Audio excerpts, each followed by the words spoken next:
اور میرے بھائیوں اور دوستوں، اللہ نے اپنے فضل و کرم سے اس امت کو بھی اللہ رب العزت نے سارے عالم کے انسانوں کے لیے بھیجا ہے اور ہر امتی کو بھیجا ہے۔ میرے دوستوں، چاہے ہمارا یعنی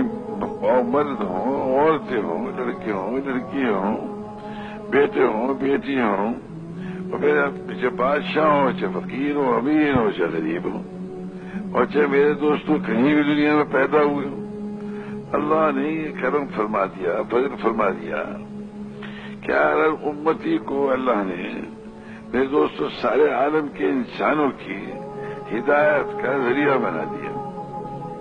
اب جب ہم جو ہے میرے دوستوں سارے عالم کے انسانوں کی ذمہ داری اپنے اوپر سمجھ کر میرے دوستوں محنت کریں گے، اب جیسے ہم اور آپ بیٹھے ہیں میرے دوستوں، اگر ایک آدمی اپنے آپ کو ایک انجینئر سمجھ کے بیٹھا ہوا ہے تو اس کے مطابق اس کو اللہ تعالیٰ سجائے گا، اور ایک ڈاکٹر سمجھ کے بیٹھا اپنے آپ کو اس کے مطابق اس کی سوچ ہوگی۔ جمیندار اگر اپنے آپ کو سمجھے گا اس کے مطابق اس کی سوچ ہوگی۔ کسی ملک کا صدر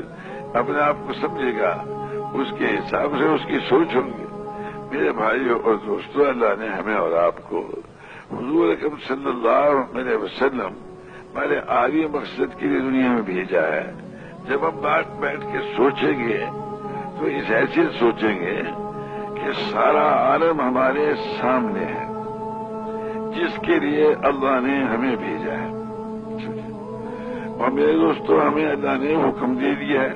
جیسے ہمارے علماء کرام فرماتے ہیں کہ بھئی اللہ نے حکم دیا ہے کہ بھئی تم جو حضور صلی اللہ علیہ وسلم کا اتباع کرو، تو مقصد میں بھی ہم اتباع کریں گے اور بھائی طریقے میں بھی ہم اتباع کریں گے، سمجھے بھائی؟ تو میرے بھائی اور دوستو، ایسی یوں کہتے ہیں ساری کی ساری امت ہی، جیسے ہمارے علماء حضرات فرماتے ہیں کہ ساری کی ساری امت کو اللہ نے سارے عالم کے